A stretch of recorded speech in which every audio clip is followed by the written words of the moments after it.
이 오후 예배를 어떻게 하면 더 좋을까? 고민스러워요, 지금. 일방적인 공부를 하면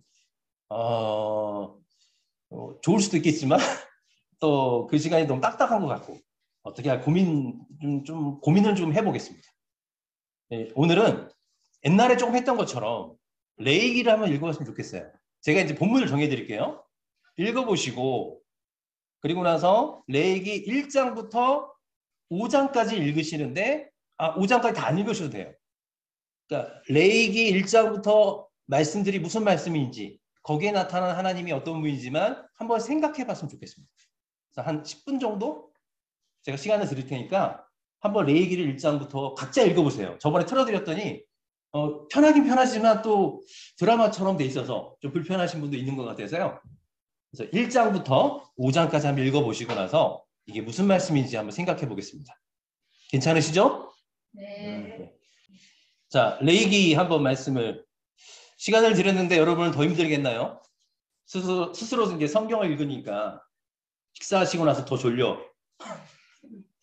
잠으로 또 인도하지 않았나 이런 생각이 듭니다. 자, 레위기 1장부터 읽으면서 과연 이 레위기 말씀은 어떤 말씀일까 한번 생각해 봤으면 좋겠어요. 자, 레위기 들어봤죠? 근데 별로 읽고 싶지 않는 책.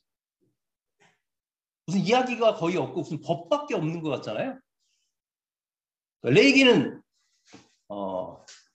어떤 책입니까? 저번에 수요일에 말씀드렸어요. 그냥 의견 말씀하시면 돼요. 틀린 건 없어요. 생각을 말씀하시는 거니까. 성전이 지어진 다음에 우리가 제사 드려야 되는 거기서 쉽게 제가 이제 느끼는 거는 레위기 그러면 규정과 규례를 맞춰서 제사를 지내되 직분과 직책에 따라서 질서 있게 나한테 제사를 드려라 라고 저는 짧게 이렇게 정의를 한번 내려봤어요. 대단하십니다. 또 다른 분은 또 어떨까요? 레위기 하면 그냥 나 머리가 아파요. 이렇게 괜찮아요. 레위기 하면 레위기는 이제 제사법, 의식법 그리고 이제 우리가 사회법이 이렇게 좀 많이 강조되고 있어요. 법들이 많이 나타나거든요. 과연 이걸 왜 주셨는가? 우리에게 어떤 의미가 있는 것인가? 이 레위기 말씀을 알면요. 산상수훈서부터 예수님이 하신 말씀이 다 이해가 돼요. 우리의 죄를 어떻게 해서든지 사해 주시고 그 눈물의 피에게 그걸 대신해서라도 우리의 그 죄 이런 거를 좀 그 죄에서 구해주시면 뜻이 있지 않으실까요? 맞습니다. 그래서 레위기 주제는 그냥 내가 거룩하니 너희도 거룩하라. 네. 우리가 이제 이 주일을 하나님이 복 주셔서 거룩하게 하신 날이에요. 그러니까 원래는 구약 시대 때는 이제 안식일을 주셨잖아요. 안식일을 기념하게 했던 것은 뭐냐면 하나님께서 한 날을 복 주셔서 거룩하게 하신다는 거예요. 그래서 안식을 하시겠다는 것을. 그런데 우리가 이제 아담이 범죄한 이후로는 하나님의 참된 안식을 우리가 경험하지를 못해요. 그래서 한 날은 우리가 죄에서 끌어버리고 그날 하나님과 가까이 함으로 하나님이 주실 안식을 소망하게 하는 거거든요. 그 안식을 누리기 위해서 뭐가 필요합니까? 하나님의 거룩이 우리에게도 있어야 된다는 거예요. 그러니까 우리가 거룩해지는 방법이 무엇인지를 설명하고 있어요. 제사법을 통해서 의식법을 통해서 우리 안의 죄, 부정한 것은 어떻게 제거되는가? 그리고 이 제거된 상태를 어떻게 유지할 수 있는가? 이것을 얘기해 주는 것이 레위기예요. 이건 레위기는 또 나중에 또 같이 공부하면 재밌는데요. 오늘 한번 읽었으니까 간단하게 한번 설명해 보려고 합니다. 자, 보시면 우리가 권사님이 말씀하신 것처럼 레위기는 이스라엘 백성들이 1월 15일 날 출애굽을 하죠. 그러니까 하나님이 이렇게 태양력이 아니라 종교력입니다. 하나님이요, 자, 너희들 지금 현재 첫 달, 이 달이 너희들이 첫 달이야 라고 명령했어요, 모세에게. 근데 실질적으로는 태양력으로는 3월에서 4월 정도였어요. 근데 이스라엘 백성들에게는 너희들은 이제 시작이야 라고 했단 말이에요.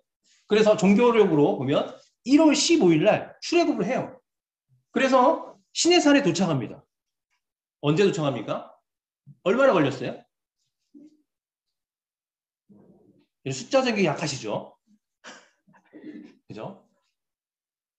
숫자 전기 약하시는데, 자, 보면 1월 15일에 이제 출애굽에서 딱 2개월이 걸려서 3개월째 되는 날 시내산에 도착합니다. 요즘에는 또 보니까 목사님들이 여기가 시내산이 아니야. 여기 홍해 이렇게 여기가 시내산이야 라고 한 주장하는 분들이 되게 많아요. 네? 그러니까 우리가 아는 뭐죠? 미디안 땅 근처가 시내산일 것이다 주장하신 분들이 많아가지고 두 가지를 다 설명해 드립니다. 저는. 자, 그래서 3월 15일 날 시내산에 도착해서 이제 하나님과 언약을 세우잖아요. 이스라엘 백성과 언약을 세워서 십계명을 받고 성막 제작법을 또 듣죠. 중간에 우리가 금송아지 사건도 있어요. 그리고 나서 다시 회개하고 나서 하나님이 주신 그 성막 제작을 하기 시작하잖아요. 자, 성막을 제작하고 완공식이 있어요. 성막을 언제 완공합니까? 얼마나 걸릴까요?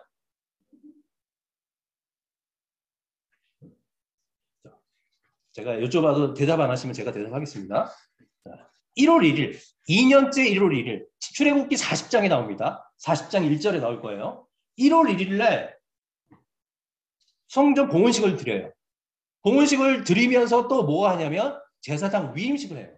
그 전까지는 제사를 누가 드렸냐면 족장들, 지도자들이 드렸어요. 다시 말하면 모세가 드렸다는 거예요. 근데 이제 모세가 누구에게 위임합니까? 아론과 그 자손들에게 위임해요. 하나님의 명령이거든요. 그래서 이 아론의 후손들이 계속 이제 대제사장의 임무를 맡아서 하나님을 예비하는 그런 예배자, 제사장의 임무를 수행한다는 것입니다. 자, 그래요. 이제 제사장의 위임식을 받았어요. 그러면 어떻게 해야 됩니까? 어떻게 제사를 드리고 백성들을 거룩하게 하는 일로 인도할 것인가? 이제 주신 말씀이에요. 그게 바로 레위기입니다. 레위기는 다시 말하면 2월 1일 성막이 완공되고 레위기 10장에 보게 되면 민수기 10장에 보게 되면 11절에 그해 둘째 해 둘째 달 20날에라고 말씀하세요.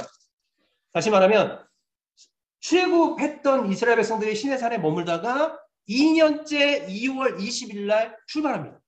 어디로? 가나안 땅으로.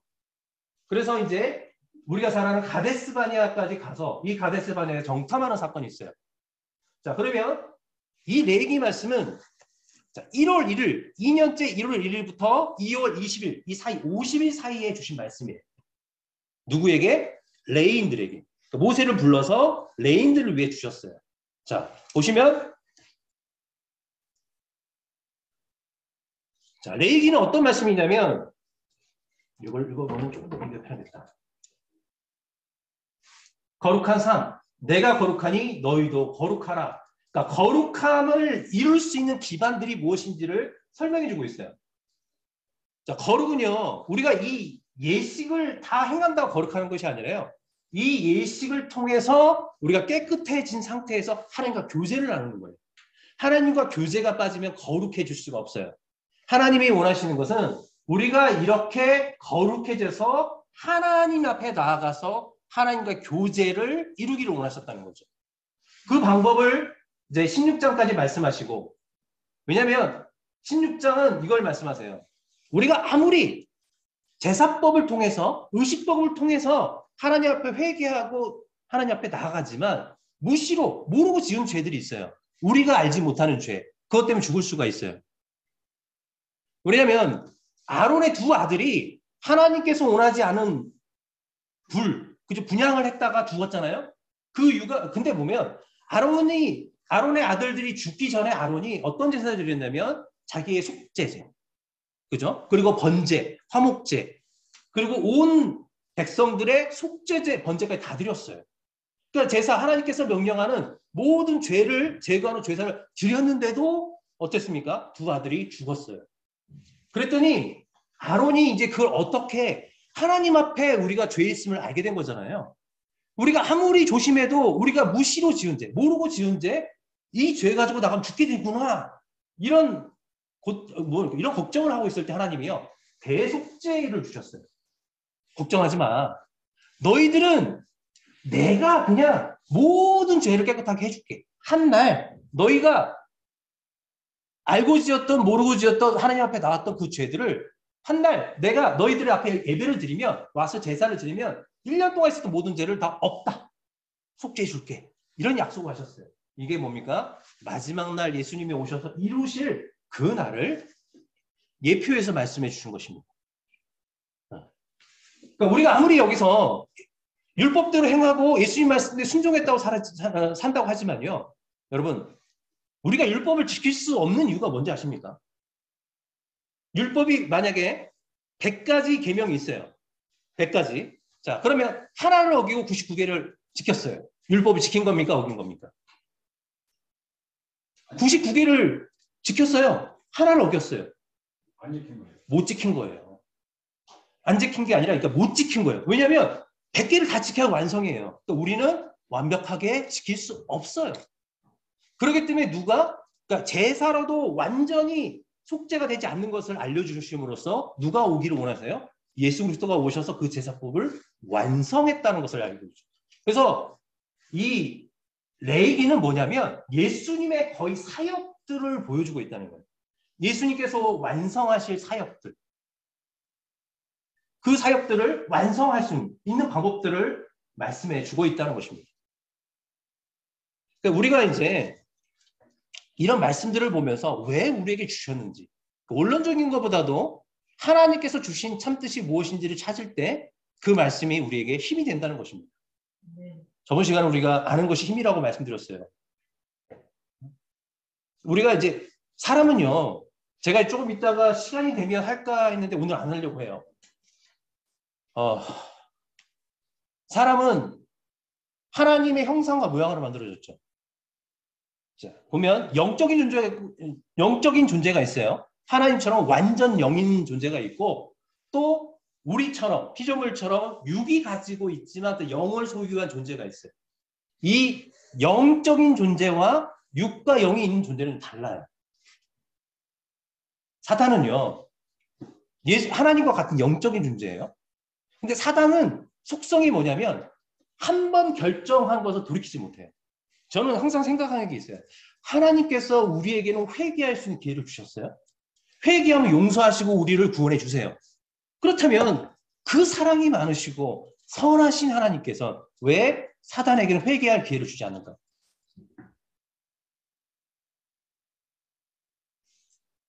생각 안 해보셨죠, 한 번도? 우리에게는 회개하고 구원받을 수 있는 길을 열어주셨어. 근데 사단, 영적인 존재들, 이 사단은 한 번 하나님을 거부해버렸더니, 배신했더니 영원해요.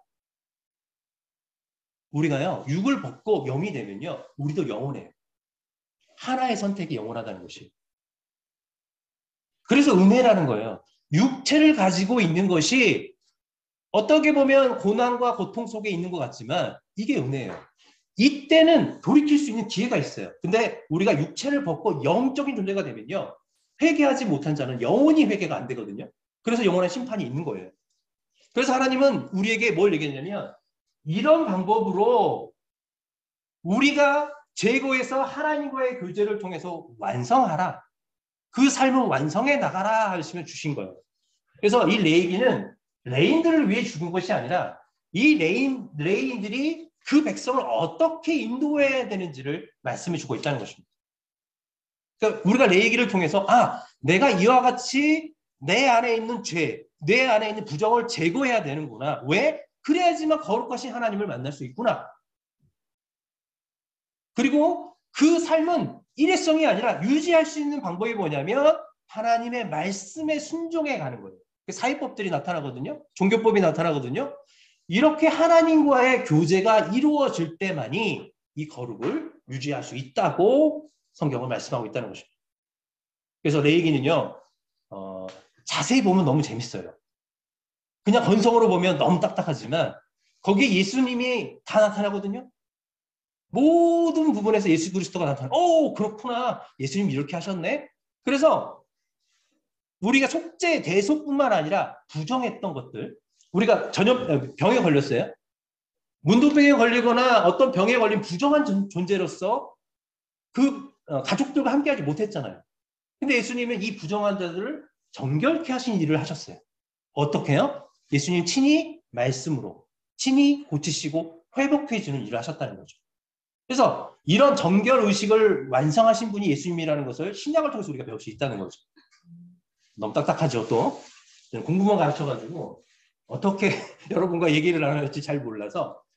그래서 오늘은 뭐냐면 이 레위기에 나오는 제사법을 하나를 가지고 구약시대의 제사와 신약시대의 제사가 어떤 차이점이 있는 것인가, 그리고 그 제사의 본질, 왜냐하면 본질은 변하지가 않았잖아요. 본질의 차이점이 무엇인지, 지금 현재 우리가 생각하는 제사와 예배는 어떤 차이점이 있는지 한번 생각해 봤으면 좋겠다는 것입니다. 자, 여러 가지가 있었는데 넘어가시고, 자, 이것만 더 한번 해볼까요? 5장까지 읽으셨어요. 제사가 있었습니다. 권사님 벌써 이제 힘드시죠? 어떤 제사가 있었습니까? 5개의 제사가 있었어요. 찾으셨나요 혹시?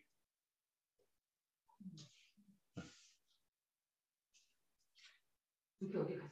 네. 이것도 이제 공식이 있거든요. 제가 별로 공식은 안 좋아하지만 이런 걸 애우기 위해서, 이해하기 위해서 공식을 세워요, 저는. 그러니까 레위기에는 이렇게 나오죠. 번제, 소제, 화목제, 속죄제, 속건제 이런 식으로 나와요. 5개가 나오는데 이렇게 외우면 되게 어려워요. 왜냐하면 이거는 그러니까 번제, 소제, 화목제는요 자원제예요. 그러니까 내가 스스로 드리는 거잖아요. 근데 반드시 드려야 하는 제사가 있어요. 의무제. 그게 바로 속죄제, 속건제예요. 그래서 이렇게 외우시면 돼요. 속죄제, 속건제, 그 다음에 번제, 소제, 화목제. 자, 간단히 설명드리겠습니다. 속죄제는 자신이 죄를 범했을 때, 하나님께서 주신 율법에서 그 율법을 범했을 때 가서 하나님께 그 죄를 고백하고 용서받는 거죠. 그러면 속건제는요, 다른 사람에게 피해를 줬을 때, 물질적인 피해를 주거나 하나님의 성물을 만져서 또 망가뜨렸거나 이렇게 물건에 피해를 줬을 때 와서 드리는 제사가 속건제예요. 근데 속건제는 내가 핸드폰을 남의 걸 훔쳐왔어요. 그럼 남의 그에게 핸드폰을 하나 새로 사주고 20%의 위로금까지 추가해서 주는 거예요. 그리고 와서 예배를 드린 거예요. 그러니까 20%가 추가예요. 이게 얼마나 큰 복인지 아세요? 자, 출애굽기를 보게 되면 그러니까 소를 훔친 사람은 몇 배로 갚아야 되는지 아세요? 소를 훔치다 걸렸어요? 잡혔어요? 그러면 5마리로 갚아야 돼요. 양을 훔치면 4마리로 갚아야 돼요. 근데요, 하나님이요, 자수하면 20%만 내면 돼요. 소 1마리 주고 20%만 갚으면 그러면 인정해 줬어요. 하나님 뭐예요? 죄를 지어도 자수하라는 거죠. 하나님 앞에 자수하면 또 힘드셔, 이제 졸려서 이제 졸리시고 이제 좀 딱딱해서 그러신가? 자, 그래서 이제 속건제가 있었어요. 그 다음에 번제는 자원제인데요. 그러니까 희생제라고 하죠. 자기가 헌신하겠다, 하나님께 헌신하겠다, 그런 목적으로 드리는 거고요.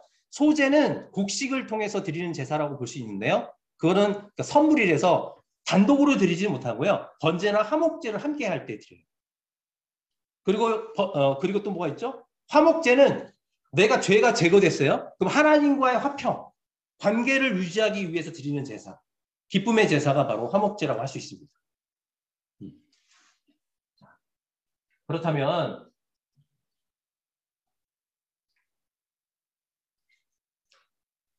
오늘도 목사님이 그랬어요. 우리 누가복음 18장에 예수님께 그랬죠. 선하신 분이시여 라고 얘기했던 선함이 나타났어요. 저는 오늘 질문을 뭘 정했냐면요. 그리스도인의 가장 최고의 선은 무엇일까? 이렇게 질문을 준비해가지고 왔거든요. 내가 그리스도인이라면 내가 추구하는 최고의 선은 무엇일까? 무엇이 선일까요? 그리스도인이라면 나타나야 되는 것. 가장 보기 좋고 가장 좋은 것. 그게 뭘까요? 예배겠죠, 예배. 그리스도인의 최고의 선은 예배예요. 예배는 우리의 믿음이 들어가 있고 우리의 헌신이 들어가 있고요. 우리의 희생이 들어가 있어요. 우리의 모든 것이 들어가 있기 때문에 그리스도인의 최고의 선은 예배라고 생각합니다. 자, 그렇다면 이 예배는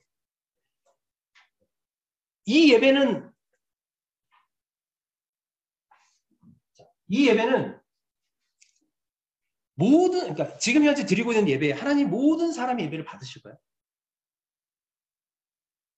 그러니까 우리가 예배라고 하는데 예배가 무엇인지 우리는 알아야 된다는 거예요. 예배란 무엇인가? 우리는 일반적으로 예배하면 모여서 찬양하고 기도하고 말씀을 듣는 게 예배라고 생각해요. 맞나요? 예배가 무엇입니까?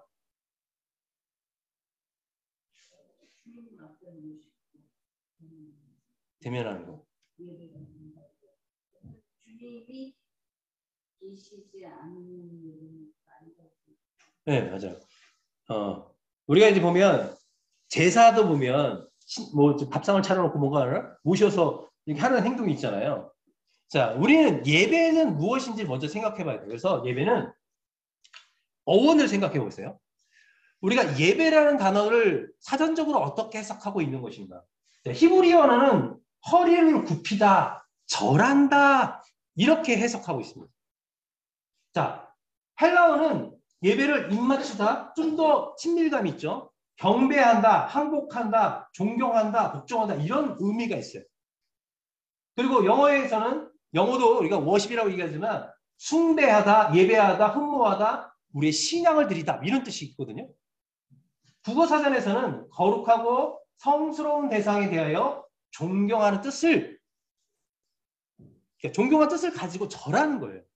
공통적으로 뭡니까? 예배는 복종한다는 거죠. 경배한다는 거죠. 자, 그렇기 때문에 예배는 졸려요? 윤경 목사님? 표정이 보면 내가 잘못하고 있구나 이런 게 보여가지고 제일 무서운 분이라서 예배는 그러니까 우리의 믿음을 드리는 거거든요. 그러니까 예배는 자신의 가치를 드리는 거고 자신의 뭡니까? 뭐라 그러죠? 그러니까 높이는 그 대상을 높이는 거잖아요. 경배하는 거잖아요. 그래서 보면 왕을 높이는 것처럼 우리가 높이는 것을 예배라고 해요. 자, 그래서 우리가 이제 예배 순서가 있어요. 예배 순서는 뭐냐면, 그러니까 예배 어떤 형식으로 하나님께 경배할 것인가를 정하는 거예요. 그래서 우리 교회의 예배와 다른 교회 예배가 다르죠. 순서가. 상관이 없어요. 그래도 여기에서 이렇게 정한 순서도 예배라고 그러고 저쪽에서 다른 쪽에서 정해도 예배라고 그래요. 다시 말하면 오늘은 굉장히 멀리 갔다 오는 것 같아요. 제가. 자, 예배는 하나님께 경배와 복종을 드리는 게 예배예요. 다시 말하면 찬양으로도 예배하는 거죠. 찬양을 드리는 것만으로도 예배라고 할 수 있는 거예요. 그래서 요즘에는 찬양 예배, 기도회를 통해서 드리는 예배, 금요, 기도회, 그것도 예배예요. 그러니까 하나님의 말씀을 공부하고 하는 것, 이것도 예배예요. 하나님의 말씀을 통해서 우리가 올려드리는, 경배하는 거기 때문에. 그러니까 예배는 우리가 꼭 모든 요소들이 추가되어야지만 예배가 아니라 한 가지라도 우리가 하나님 앞에 경배와 하나님을 높여드리는 그런 자세가 우리 안에 있으면 그게 예배라는 거예요. 우리의 삶 속에서 하나님을 높이고 하나님의 질서를 받아들이고 살아가면 그것도 우리의 삶이 예배라고 말씀할 수 있다는 거죠. 너무 멀리 가고 있어요. 자, 보면 그래서 예배는 쇼가 아닙니다. 과거에 그런 이야기가 있었어요. 야, 예배 보러 가자. 들어보셨나요? 그죠? 저희 어머님 때 시대는 항상 야, 예배 보러 가자. 왜? 목사가 재밌게 얘기한대. 노래도 많이 해줘. 그래가지고 구경하는 것처럼 참여했다는 거죠. 그러니까 예배는요, 우리의 희생과 우리의 믿음이 들어가 있지 않으면 절대 예배라고 할 수 없어요. 그냥 구경하는 것은 예배라고 할 수 없다는 거죠. 다시 말하면 출석하는 것을 예배라고 할 수 없어요.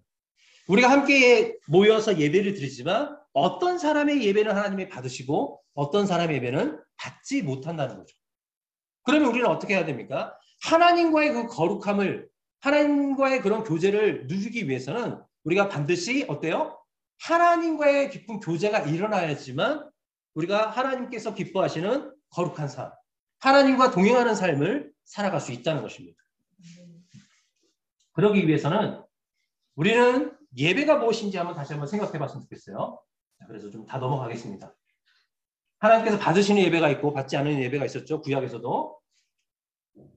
자, 예수님께서는 이렇게 말씀하셨어요. 예배란 무엇인가? 예배하는 자들은 영과 진리로 예배할 때가 오나니 곧 이때라. 하나님께서는 이렇게 예배하는 자를 찾으신다는 거예요. 하나님은 어떤 예배자를 찾으신다고요? 영과 진리로 드리는 예배. 너무 많이 아시죠? 오늘도 이제 목사님 예배 시작하기 전에도 선포하셨잖아요. 자, 그렇다면 영과 진리로 드리는 예배가 무엇일까요? 자, 영으로 진리로 예배를 드려야 되는데 많이 들어봤지만 영으로 드리는 예배는 어떤 예배일까요?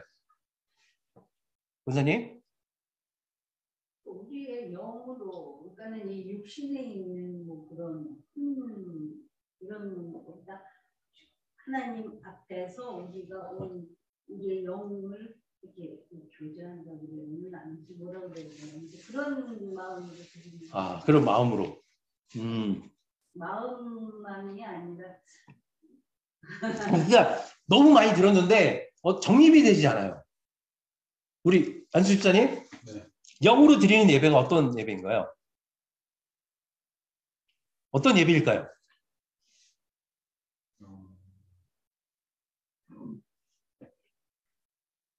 원사님? 그러니까 과거에는 신령과 진정이라는 단어가 요즘에 바뀌어서 영과 진리로 바뀌었거든요. 그러니까 신령과 진정, 신령. 이게 어떤 예배냐? 그러면 우리가 오늘 드렸던 예배 하나님 받으셨을까요? 우리는 영과 진리로 예배 드린 건가요?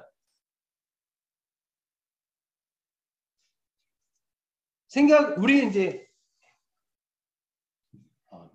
받으실 걸 믿습니다. 그죠? 아멘. 네. 아멘.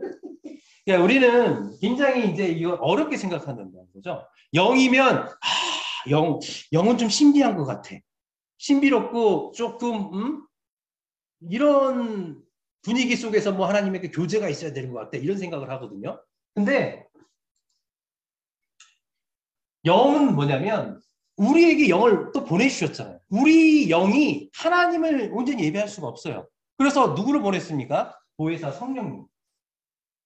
성령님을 우리에게 보내주셔서 하나님 말씀을 깨닫게 하시고 생각나게 하시고 그 말씀을 가지고 인정할 수 있도록 도와주신다는 거예요.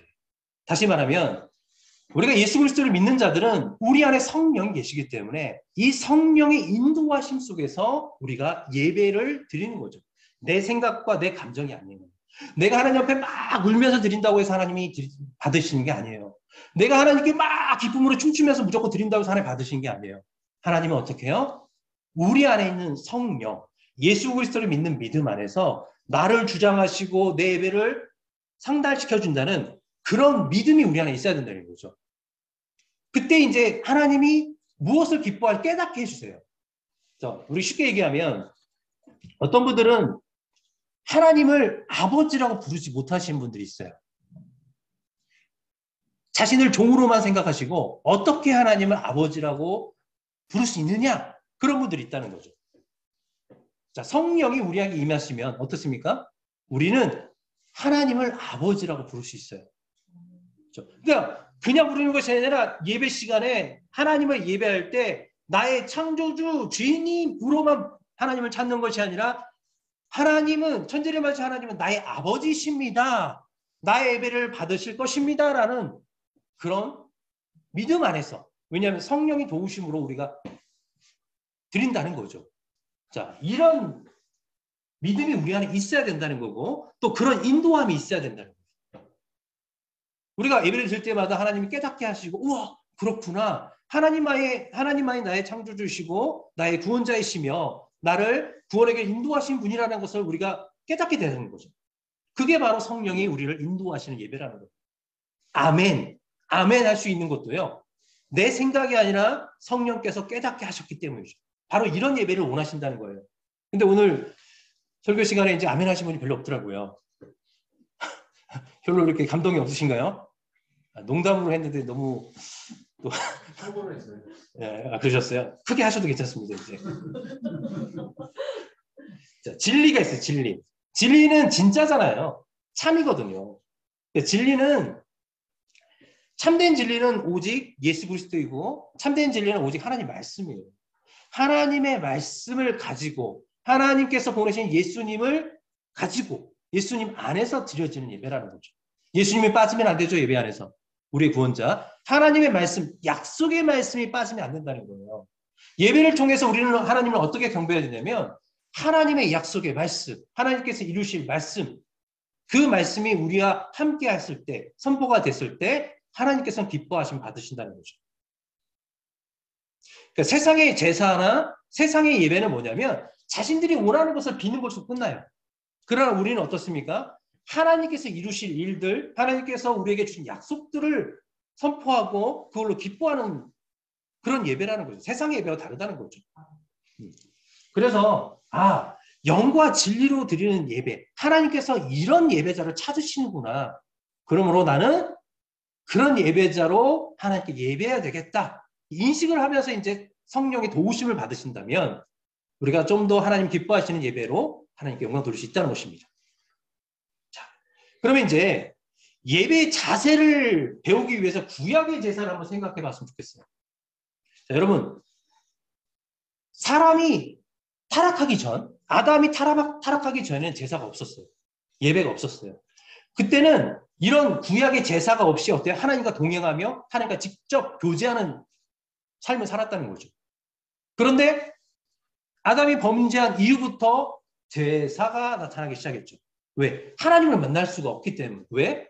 자신들이 우리 죄 때문에 거룩하신 하나님께 나갈 수 없기 때문에 그 죄를 대속해야지만 하나님 앞에 나갈 수 있어요. 잠깐이라도. 그때서부터 주어진 게 바로 제사라는 거죠. 그렇다면 오늘 레위기 1장에서 배웠던 이 제사를 통해서 하나님께 드리는 예배의 자세를 다시 자세히 생각해 보겠습니다. 첫 번째 보면 2절을 보시면요. 하나님께서는 하나님 앞에 예배할 때 무엇을 가지고 나오라고 말씀하십니다. 너희 중에 누구든지 여호와께 예물을 드리려거든. 뭘 가지고 나오는 거예요? 가축 중에서 소나 양으로 드리래요. 자, 하나님께 그냥 나오는 것이 아니라 뭘 가지고 나와야 돼요? 재물을 가지고 나와야 되죠. 자, 근데 하나님께서는 재물을 주는데 여기서는 소나 양이지만 14절에 보게 되면 새로 번제를 드릴 수 있도록 하셨어요.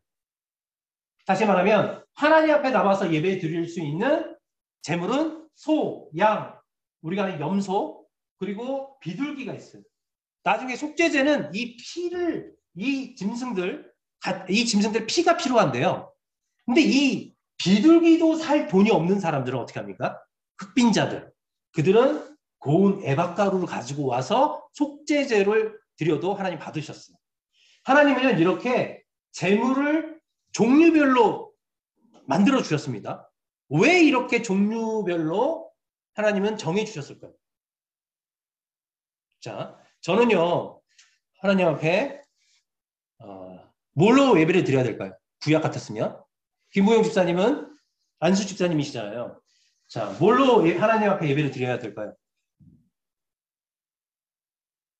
소요. 소. 왜요? 그게 제일 크잖아요. 양은요? 맞아요. 부자들, 족장들이나 부유한 자들은 소를 가지고 드려요. 그리고 일반 자, 평민들, 일반 사람들은 양이나 염소예요. 그리고 가난한 사람들, 과부라든가 가난한 자들은 비둘기. 아예 극빈자들은 하나님은요 참 사람들의 모든 환경을 아세요. 누구나 자기 환경에 맞춰서 하나님께 나올 수 있도록 이렇게 재물도 정해 주셨다는 거예요. 그러나 어떻습니까? 자, 가축 중에서죠. 산짐승은 안 돼요. 산짐승이 되는 게 딱 하나가 있어요. 산비둘기. 비둘기는 집비둘기와 산비둘기가 다 돼요. 그러나 다른 동물들은 야생은 안 된다는 거예요. 왜냐하면 야생 같은 경우는 거칠잖아요. 그리고 흠이 더 많아요. 그래서 이 재물은 흠이 없어야 되기 때문에 자기가 키우는 가축 중에서 흠이 없고 가장 깨끗한 재물이 필요해요. 왜? 내 대신에 모든 죄를 전가해야 되기 때문에 대신해야 되기 때문에 필요하다는 것입니다. 자, 그래서 소의 번제 지금 레위기 1장에서는 소의 번제가 나와요. 양의 번제가 먼저 나온 게 아니라 소의 번제예요. 자, 우리가 이제 김부영 우리 집사님께서 말씀하신 것처럼 우리는 소의 번제를 가지고 소를 가지고 하나님께 번제를 드리는 걸로 생각해 보겠습니다. 자, 먼저 소를 정했어요. 재물이 정해졌죠. 그럼 이 소를 가지고 어디로 가져갑니까? 어디로 가져가요? 여기 써 있잖아요. 이제 수컷이면 회막문 앞에 가서. 자, 왜 회막문 앞에 가서 가지고 가야 될까요?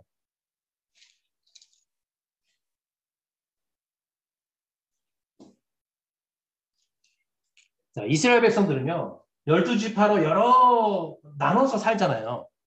그러면 그들이 소의 번제를 드리고 싶어요. 어디 가서 드려야 됩니까? 회막이 어디 있어요?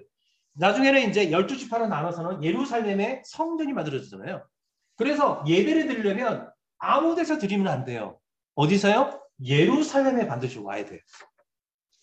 자, 그러니까 이 이스라엘 백성들이 자, 소의 번제이며 흠없는 수컷을 가지고 와서 어디서? 예루살렘에서 드려야 되는 거죠.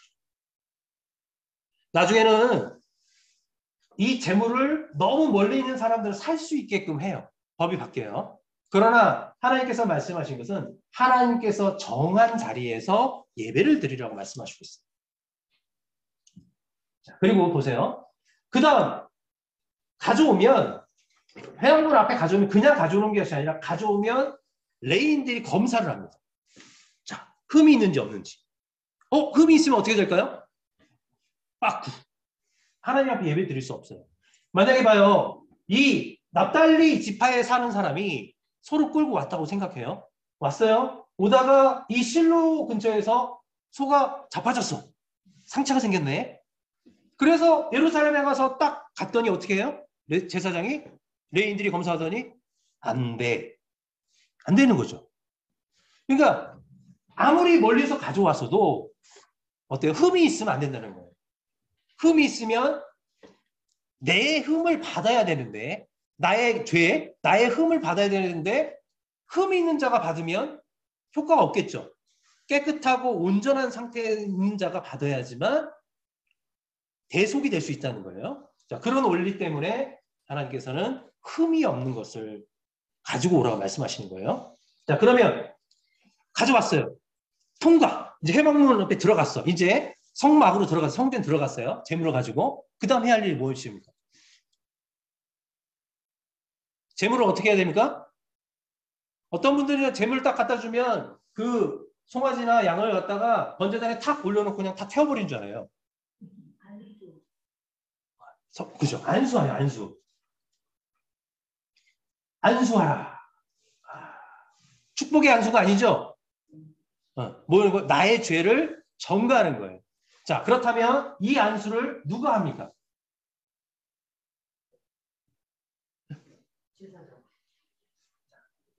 내가 소환해. 우리는 자꾸 가면 이제 제사장이 다 안수해 주는 줄 알아요. 그게 아니라 내 죄를 전가해야 되기 때문에 번제단 옆에서 자기가 손을 얹고 자기의 죄를 그 동물에게 전가하는 거예요. 교회만 오면 목사님이 설교해주고 모든 거 다 해줄 것 같잖아요. 아니에요. 자신의 고백이 있어야 되고요. 자신의 헌신이 있어야 된다는 거죠. 자, 안수했어요. 안수한 다음에 뭐 할까요? 잡아야 돼. 죽여야죠. 누가? 그는 누구요? 드리는 사람.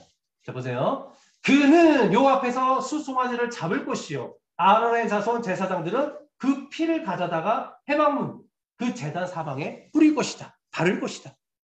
자, 그러면 이 그는 아론의 제사장들이 아니죠. 드리는 사람이죠. 드리는 사람이 뭐예요? 죽여서 피를 받아요. 그 피를 가져다가 누구에게 줘요? 제사장에 주면 제사장이 그 피를 가져다가 제단 뿔에 바르고요. 그리고 그것을 제단에 다 붓습니다. 이게 구약의 제사예요. 우리는 어때요? 갖다 준 제사장이 다 해주는 줄 알아. 그런데 우리가 헷갈리는 이유는 뭐냐면 조금 오해하는 이유는 보면 이렇게 제사장들이 잡고 있는 걸 많이 봐요. 그림에서. 설명을 많이 들어요. 왜 그러냐면 이 제사장들도 아까 제가 아론이 위임식 했던 이야기를 말씀드렸어요. 위임식이 끝나고 나서 또 제사장이 임무를 시작할 때도 먼저 제사를 드리잖아요. 그러면 아론이 제사를 먼저 자신의 제사를 드려요. 그럼 누가 잡아야 돼요? 자기가 잡아야 되는 거예요. 제사장은. 자기가 잡아서 자기가 태우고 그죠? 다 그 일을 하는 거죠. 혼자서. 그렇기 때문에 우리가 오해하는 거예요. 그래서 누가 구약의 제사는 드리는 자가 안수하고 드리는 자가 죽이고. 김부영 집사님 소 잡아보셨어요? 아까 소로 제사를 드리고 싶다는데 한 명만 봤어요. 어떻게 잡나요? 도끼로 치더라고요. 그렇죠. 전 돼지 잡는 것만 봤어요. 한 마리 이렇게 탕 쳐가지고 잘 죽던가요? 네. 근데 집사님이 잡으시려면 잡을 수 있겠어요? 그 저기 경세만 제대로. 그죠? 그 제대로 치려면은 기술자가 돼야죠. 그죠? 근데 머리를 부시면 안 되거든요. 왜냐하면 이게 온전히 하나님께 드려야 되는 거니까 깨트려서 그러면 안 돼요. 왜냐하면 이제 정확하게 목이나 인중이나 찔러서 피를 받아야 돼요. 어떨 것 같아요? 소나 그 가축들이 죽여주세요. 이러고 있을까요? 얼마나 발버둥을 치겠어요. 잡기가 쉬울까요? 하나님은 직접 누가 참여하라는 거예요? 예배에? 범죄자들. 자신의 죄의 대가가 무엇인지를 죽음인지를 그러니까 철저하게 깨달으라는 거죠. 그걸 알게 하시는 거예요. 자, 잡았어요. 그 피는 제사장들이 번제단에 발라요. 번제단 사방에 바른다는 것은 이 뿔은 힘이나 능력을 상징하기도 하고요. 이 사방에 이 동서남북 이 네 개는 또 온 세상 피조 세계를 또 이야기하기도 해요. 이 번제단은 또 예수 그리스도의 사역을 예표하기도 하고요. 자, 여기다 발랐어요. 그 다음에 뭐 합니까? 그 다음에 제사가 어떻게 진행돼야 될까요? 옷 벗겨야죠. 가죽 벗기고 그 다음 뭐 할까요? 각을 떠야죠. 누가?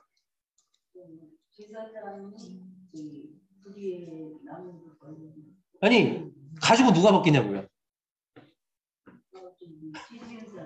그러니까 그가 또 번제물에 가죽을 벗기고 각을 뜰 것이요.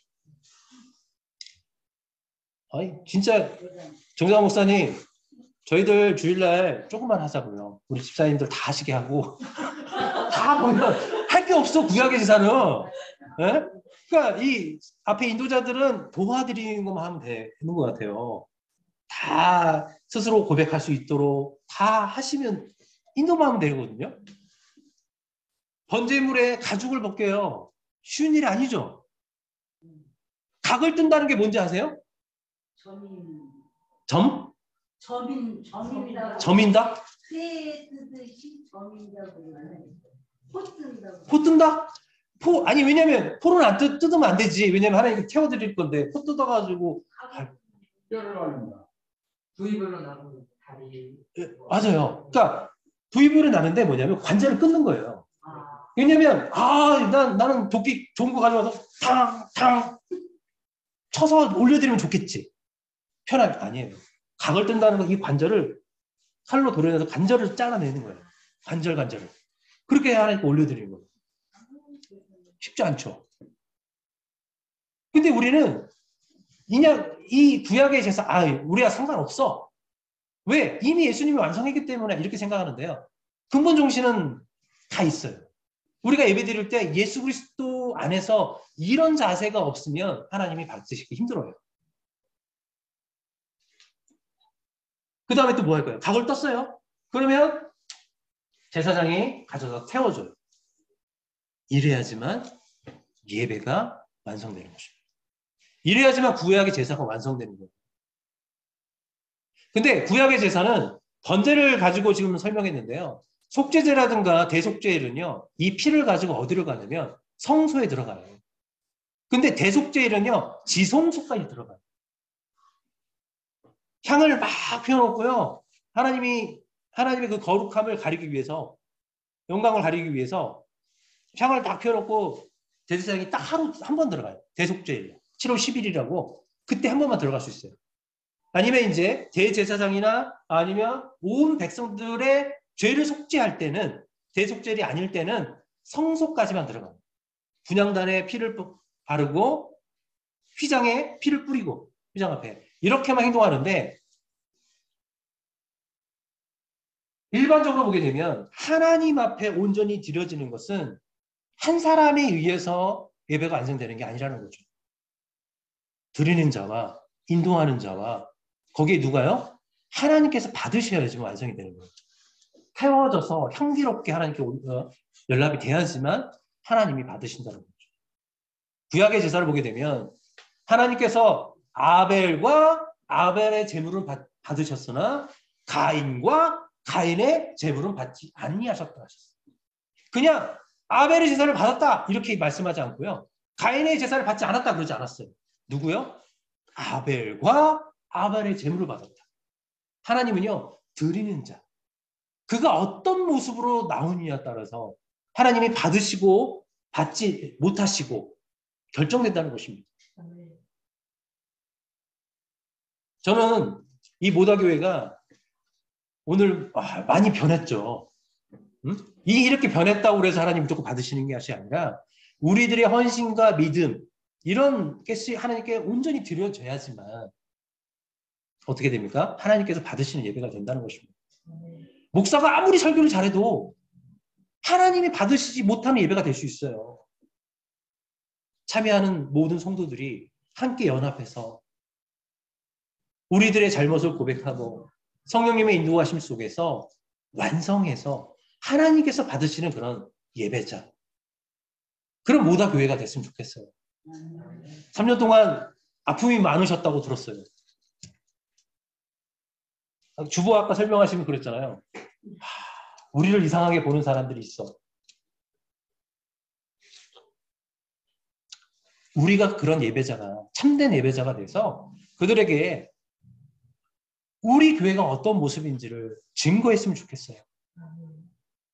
그냥 이름만이 모다가 아니라 모세와 다니엘처럼 하나님과 친밀한 관계를 가진 자, 하나님께 온전히 경배하는 자, 그런 멋진 공동체가 되기를 소망합니다. 제가 좀 무거운 얘기일 수도 있었어요. 근데 여러분 함께 참여했으면 좋겠어요. 주일날 하는 분들만 봉사하는 것이 아니라 함께 봉사하고 또 가르쳐야 되는 것 같아요. 새로 오신 분들을 이렇게 같이 인도해서 함께 할 수 있어야지만 이 공동체가, 저는 목표가 있어요. 어떤 새로운 일을 할 때마다 새로운 문화를 만들어서 새로 들어온 사람들은 이 문화가 원래부터 이런 줄을 알게끔 하는 거예요. 우리가 과거에 어떻든 상관하지 않고 새로운 문화를, 교회 문화를 잘 만들어서 이제 새롭게 들어오는 사람들이 원래 이런 문화구나. 이렇게 하나님을 예배하고 우리가 하나님을 이렇게 기뻐하는구나. 이런 문화를 만드는 그런 모다 교회가 되었으면 좋겠습니다. 성경 공부 어렵죠? 공부하는 거. 그러나 이 모다 교회 성도는 이런 말씀을 중심으로 해서 우리의 신앙을 세워가는 그런 교회. 다니엘처럼 모세처럼 그 영성이 뛰어난 자, 그런 자들이 되시기를 축복합니다. 기도하겠습니다.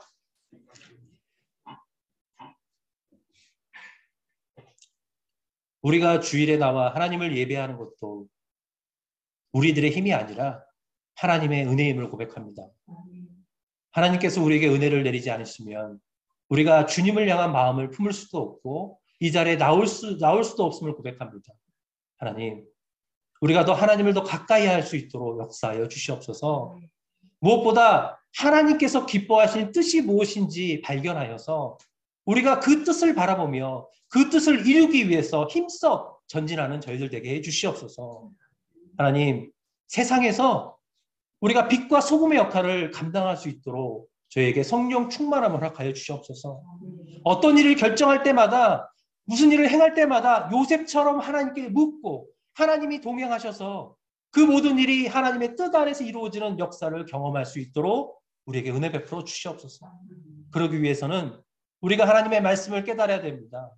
우리의 삶 속에서 그 말씀이 우리를 인도하시고 우리를 주장해야 됩니다. 성령 하나님, 우리를 충만히 역사하여 주시옵소서.